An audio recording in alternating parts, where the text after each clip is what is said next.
Eh bien YouTube, je vous dis bonjour, c'est Stone et on se retrouve pour une toute nouvelle vidéo les amis, j'espère que vous allez bien. Et tu l'as vu dans le titre, aujourd'hui on parle de la Ace Pro 2, toute nouvelle caméra de la marque Insta360. Et là, tu peux le voir, je l'ai encore sous blister, j'ai eu la chance de le recevoir quelques semaines avant son annonce officielle et du coup avant sa date de sortie. Et dans cette vidéo, on va la déballer, la tester et je vous donnerai mon avis en tant que action cam dédié au motovlog. Bref, c'est parti, let's go. Bon, sinon au niveau packaging, franchement ça rend super bien. On a quelques specs de chaque côté. Devant on va avoir la Ace Pro 2 avec un petit visuel. Et franchement ça rend ultra bien.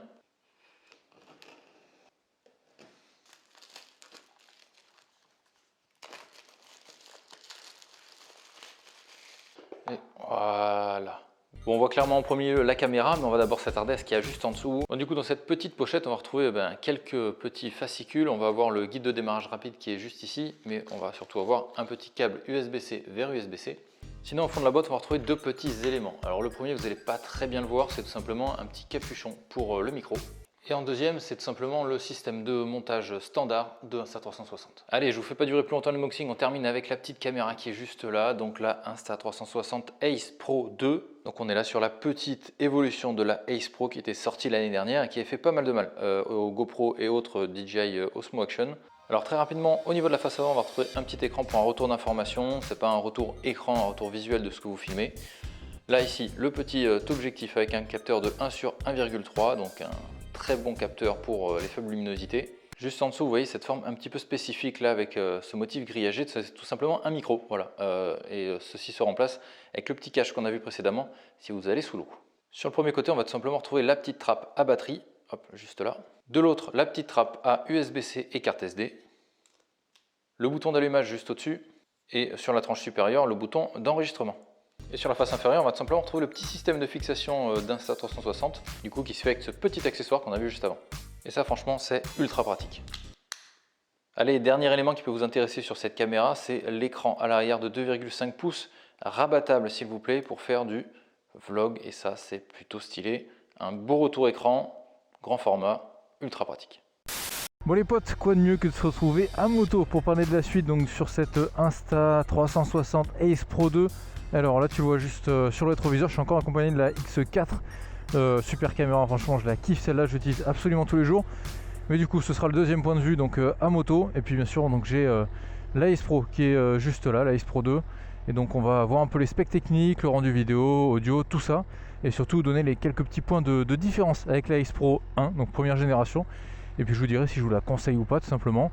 Et tout ça en parlant des petits points positifs et négatifs, parce que oui, t'inquiète pas, on a aussi trouvé des points négatifs, il faut bien être objectif dans l'histoire. Même si c'est une petite collaboration que j'ai la chance d'avoir avec Insta360, il y a quelques petits points qu'on peut encore améliorer. Allez, et petite info en plus, si tu ne me suis pas encore sur Instagram, je te conseille de le faire, tout simplement parce que tu suis mes petites galères, notamment la dernière panne du ZX6R.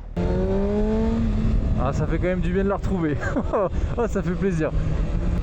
Là tu sens qu'elle a la santé, elle a un pneu neuf, elle redémarre correctement, ça fait plaisir. Bon, alors pour les deux caméras que j'ai là, je suis en train de vous filmer la vidéo en 4K 30 fps avec un profil de couleur qui est standard chez Insta360, comme ça pas de triche, pas de travail sur la colorimétrie, vous voyez le rendu tel qu'il sera pour vous au minimum en termes de qualité, puisque avec le profil vif vous aurez quand même quelque chose d'un peu plus dynamique, c'est plutôt sympa pour les réseaux. Et après pour les pros vous aurez toujours le mode e-log qui a été ajouté à la Ace Pro 2 par rapport à la Ace Pro, qui est un mode un peu plus professionnel avec quelque chose d'un peu plus désaturé, moins de contraste, tout ça. Ça vous permet de retravailler vraiment l'image en post-production, mais c'est pas du tout ce que j'utilise moi actuellement. Vous avez vraiment un rendu classique, basique de ce que peut rendre la Ace Pro 2. Sinon il est grand temps de commencer à parler des vrais specs de cette caméra. On va déjà commencer par le rendu vidéo. Allez, on va laisser passer la gentille dame. Pas de souci. Donc là-dessus, il y a eu des petites améliorations qui sont sympas par rapport à la Ace Pro de première génération, mais pour moi, c'est pas les améliorations qui doivent vous faire changer, c'est-à-dire de passer de la première génération à la deuxième génération. Donc déjà, votre capteur 8K est toujours le même, mais a été légèrement amélioré. On a toujours un capteur de 1 sur 1,3 pouces, c'est-à-dire quelque chose qui va capter pas mal de luminosité, c'est pas mal pour les rendus en faible luminosité justement. Mais cette fois-ci, il va vous permettre de filmer jusqu'en 8K 30 fps, quand 8K 24 fps avec la Ace Pro de première génération. Et toujours au niveau de cette fréquence d'image améliorée, on va également avoir une petite upgrade au niveau du mode pure vidéo, qui est le mode donc faible luminosité. Et c'est là où on va passer de 30 images par seconde à 60 images par seconde en 4K. Et ça c'est vraiment top pour pouvoir faire des ralentis même de nuit. Et du coup voilà un petit exemple de à quoi sert ce mode pure vidéo, du coup avec son fonctionnement en faible luminosité. C'est assez impressionnant. Là on est en nuit noire, il est 7h30 du matin, je pars au taf. Le soleil se lève vers 8h, 8h15 en ce moment. Donc là vraiment c'est pour se situer, on est vraiment en nuit noire et pourtant vous arrivez largement à voir la moto. Je trouve ça assez impressionnant.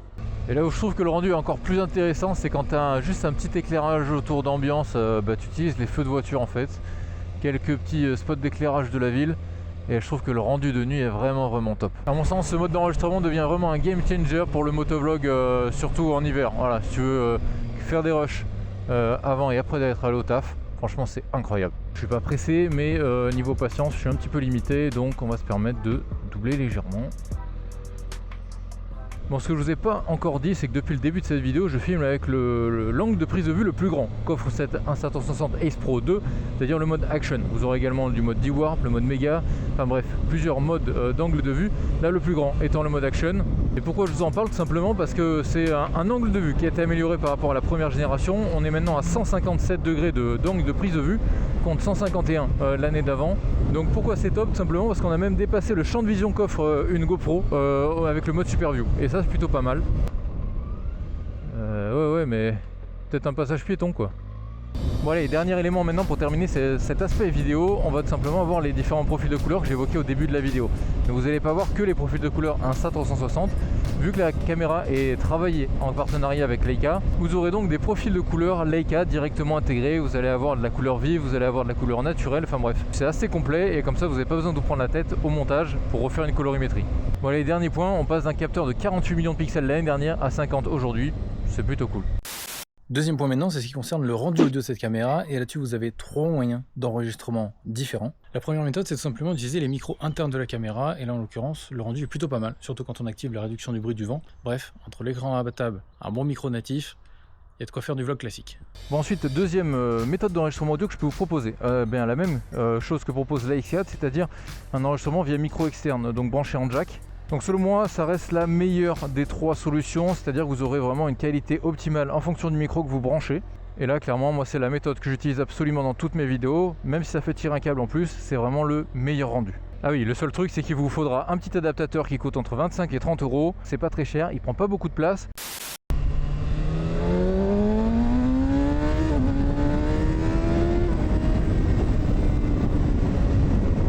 Ça détend le poignet mon frérot. Ah, ça fait du bien ça. Allez, maintenant troisième méthode d'enregistrement audio, c'est tout simplement la connectivité avec un micro sans fil en Bluetooth. Et ça c'est plutôt pas mal, mais pour moi ça reste une solution plutôt de secours. Alors ça fonctionne par exemple avec mon Cardo Pack Talk Edge et bien d'autres intercoms, mais aussi avec des micros externes de type DJI ou autre. Simplement pour moi la connectivité avec l'intercom, c'est pas ce qu'il y a de mieux dans le sens où le micro va avoir tendance à vraiment éliminer tout le bruit ambiant. Alors c'est ultra pratique pour bien entendre ta voix, mais par contre c'est vraiment plus une vidéo très immersive. Vraiment on n'entend que ta voix, on n'entend plus le moteur, on n'entend plus le vent. C'est un peu dommage à mon sens. Donc ça reste une solution si t'as pas d'autres moyens, mais pour moi, encore une fois, la solution 2 reste la meilleure. Bon allez, maintenant je vais vous parler de tout ce qui est batterie. Déjà niveau capacité, on est sur des batteries de 1800 mAh. C'est des batteries qui sont réutilisables de la Ace Pro 1 vers la Ace Pro 2, ça c'est plutôt cool. Ce sont des batteries qui vous offrent une autonomie jusqu'à 180 minutes, c'est-à-dire 3 heures. Alors voilà, ça reste marketing, hein, faut le prendre avec des pincettes parce que techniquement dans la réalité c'est très compliqué d'atteindre ce chiffre. Surtout que la petite spécificité c'est que c'est avec le mode endurance. Voilà, vous avez un mode endurance qui vous permet de gratter jusqu'à 50% d'autonomie en plus sur votre batterie. Voilà, tout simplement. Mais si vous vous souvenez, plutôt je vous ai parlé du mode d'enregistrement que j'utilisais. Voilà, 4K 30 fps, et bien moi avec ce mode là je dure environ 1h30. Ça me suffit, ça reste une bonne autonomie à mon sens. Sinon le point sympa c'est qu'on va avoir une recharge rapide, 80%, 18 minutes c'est énorme, sinon 47 minutes pour avoir le 100%. Et dernière chose donc sur les batteries, vous avez la recharge inversée. Voilà, c'est juste con mais c'est ultra pratique. Vous allez recharger votre micro externe, votre téléphone, ce que vous voulez, c'est ultra stylé. Pour ceux qui ont regardé ma vidéo de la Insta360 X4 versus la GoPro 13, j'avoue on est au même spot. Voilà, pour les mêmes points qu'on va évoquer, on est au même spot. C'est-à-dire que là on va parler de tout ce qui est aspect technologie, donc que ce soit hardware ou software.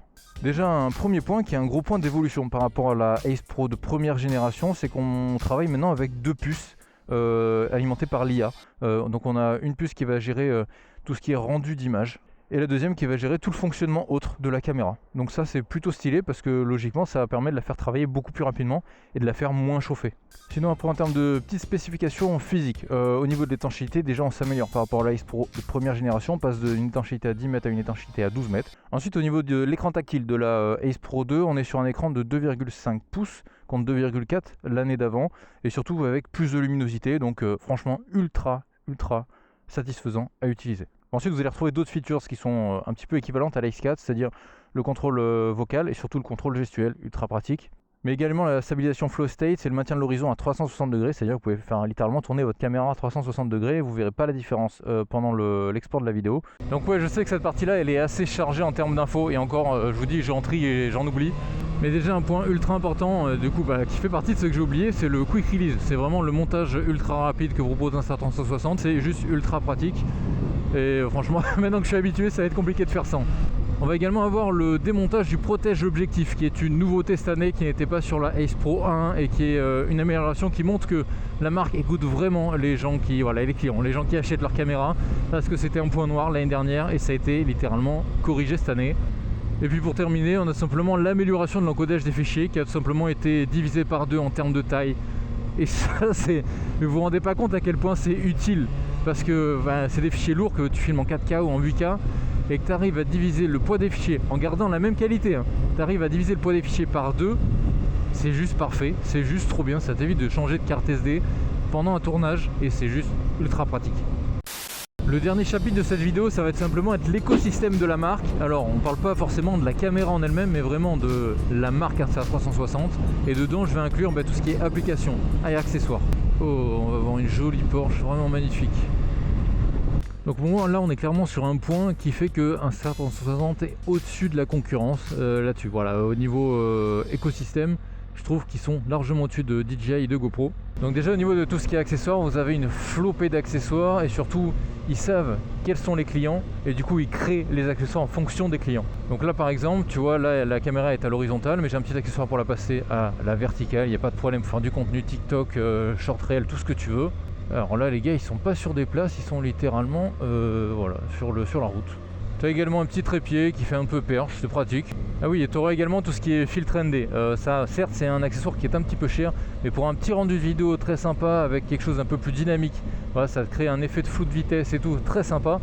Et surtout au niveau de ton rendu de lumière, c'est beaucoup plus homogène, c'est beaucoup plus propre, c'est vraiment un accessoire au top. Là-dessus, tu vas me dire GoPro le ferait, donc de toute façon, ça reste une égalité plus ou moins.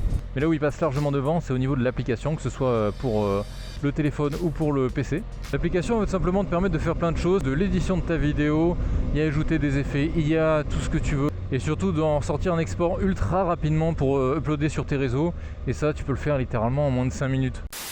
Bon alors est-ce que je vous conseille cette caméra? Globalement oui, mais il y a quand même quelques petits points négatifs que je vais évoquer avec vous. Comme ça, si en fonction de votre contenu ça ne correspond pas, vous le saurez à l'avance. Première chose, la déformation du mode action. Je pense que ça pourrait être amélioré. C'est un petit peu dommage d'avoir un petit peu là une moto qui est légèrement rétrécie par rapport au réel. Mais voilà, c'est le cas. Encore une fois, très utilisable, il n'y a pas de problème. Mais quand tu le sais, c'est vrai que ça fait un petit peu bizarre. Deuxième chose, ça va être simplement être l'épaisseur de la caméra. À cause de l'écran rabattable, tout simplement, on a une caméra qui est plus épaisse que la concurrence. Bon, ça, j'avoue, l'équipe d'Insta, si vous arrivez à rebosser un petit peu là-dessus et à la rendre un peu plus fine, ça serait grave stylé. En fait, je suis en train de réfléchir parce que je vous ai parlé de plusieurs points négatifs. Oui, en fait, j'en ai que 2. Désolé, en fait, je pensais que j'en avais plus que ça en tête, mais non, j'ai que 2 points négatifs en fait. Ensuite, niveau point positif, forcément, j'en ai un peu plus. Déjà, l'écran rabattable à lui tout seul, il est quand même ultra pratique et je trouve que ça permet d'avoir un plus grand champ d'action au niveau de la caméra. Elle peut être réellement utilisée pour du vlog avec une utilisation très confortable. Et ensuite, le quick release, le montage un peu magnétique, ça franchement c'est un bonheur à utiliser au quotidien. On a également le fait que maintenant le protège objectif soit totalement démontable, c'est ultra pratique. On aura aussi le mode pure vidéo et ça quand tu veux faire un peu de motovlog en hiver, parce que forcément quand tu vas au taf le matin il fait nuit, quand tu rentres il fait nuit, c'est juste parfait. Donc encore une fois, est-ce que je vous conseille cette caméra? Bien oui, il n'y a pas photo, vraiment, même pour moi ça devient ma deuxième caméra avec la X4. La X4 restera celle que j'utilise le plus parce que le contenu sur les réseaux format verticaux. Sinon pour du YouTube ou format paysage, c'est vraiment la Ace Pro 2 que je vais utiliser dorénavant. Donc je vous la conseille si vous avez une caméra un peu plus ancienne, mais pas si vous avez déjà la Ace Pro 1. Le delta de nouveauté pour moi ne vaut pas le fait de remettre de l'argent dedans. Si tu veux connaître le prix ou même avoir un accessoire offert, si tu passes comment, je te laisse mon lien en description, tout simplement parce que le prix peut changer n'importe quand, voilà, en fonction des promos. Donc je te laisse aller voir, c'est juste en dessous, dans la description encore une fois. Si la vidéo t'a plu, je t'invite à t'abonner, liker, partager encore une fois, ça aide beaucoup la chaîne. Et sur ce, je te dis à très bientôt pour une nouvelle vidéo mon ami, c'était Stone. Coupé.